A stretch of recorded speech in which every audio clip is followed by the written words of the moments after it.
আমাদের উপর দায়িত্ব দেওয়া হয়েছিল সংস্কার করার জন্য। আমরা ঠিক বুঝতে পারছিলাম না কোথা দিয়ে শুরু করি।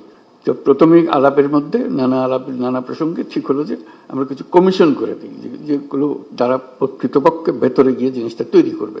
তো এটা দীর্ঘ প্রক্রিয়া, লোক জোগাড় করা ইত্যাদি। শেষ পর্যন্ত আমরা কমিশন করলাম, প্রথম 6টা কমিশন, পরবর্তীতে আরো 6টা।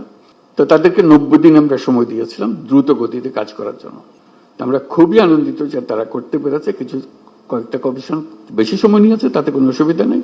এখন কমিশনের রিপোর্ট আসলো, এরপরে আমরা যে ঐক্যমত্য গঠন করতে চাচ্ছি সেটা কিভাবে হবে, সেটার থেকে একটা আইডিয়া আসলো যে একটা ঐক্যমত্য কমিশন বলে আলাদা একটা কমিশন করি। তো সেটা যে ফলপ্রসূ হয়েছে সেটা প্রফেসর আলী রিয়াজ সাহেব যখনই আমার সঙ্গে বৈঠক করেন আমি অত্যন্ত আনন্দিত হই। যেভাবে আপনারা সহযোগিতা করেছেন, আনন্দ সহকারে পার্টিসিপেট করেছেন। এটা কেন জানি আমার মনে হয়েছিল যে এটা হয়তো সবার আগ্রহ হবে না, কবে পাশ কাটিয়ে যাবে বা ভেতরে ঢুকতে চাইবে না। আমি অত্যন্ত আশ্চর্য হয়েছি এবং অত্যন্ত আনন্দিত হয়েছে যে কত গভীরভাবে আপনারা এটাতে গিয়েছেন। এবং শুধু ওনাদের সঙ্গে, কমিশনের সঙ্গে আলাপ করে না, নিজেদের ভেতরে আলাপ করেছেন এবং আন্তরিকভাবে বুঝে আমাদেরকে বলার চেষ্টা করেছেন, আপনাদের সঙ্গে বিতর্ক করেছেন কমিশনের সঙ্গে।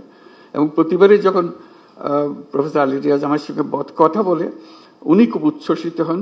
এটা আমাকে অত্যন্ত হৃদয়ে টাচ করে আমাকে, যে এরকম আগ্রহ নিয়ে সবাই যদি আমরা বসি নিশ্চয়ই একটু ভালো কিছু এর মধ্যে থেকে আসবে।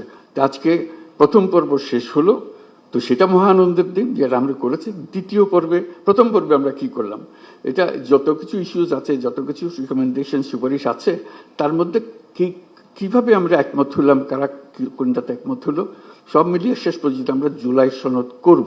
এইটাই হলো আমাদের লক্ষ্য, যেখানে আমরা সবার ঐক্যমত্যগুলো তুলে ধরব। দ্বিতীয় পর্বে কি হবে, আমি আলী রিয়াজ সাহেবের সঙ্গে আলাপ করছিলাম। দ্বিতীয় পর্ব হলো অনেকগুলো বিষয় আছে, কাছাকাছি এসে গেছি, আরেকটু হলে আমাদের তালিকাতে আরেকটা সুপারিশ যুক্ত হয় ওই ঐক্যমত্যের সুপারিশে। তো এই সুযোগ যেন আমরা হারিয়ে না ফেলি।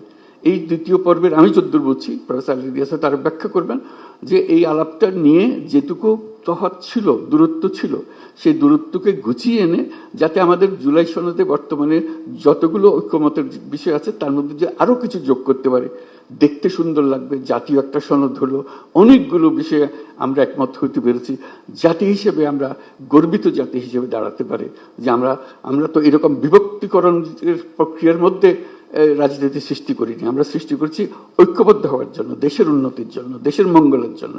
আজকে সেই সবাই উপস্থিত থাকতে পারে, আমি নিজেকে সৌভাগ্যবান মনে করছি। আশা করি আমরা সেই পর্বে ঢুকতে পারবো এবং সেই পর্বে অত্যন্ত চমৎকার একটা জুলাই সনদ আমরা তৈরি করতে পারবো।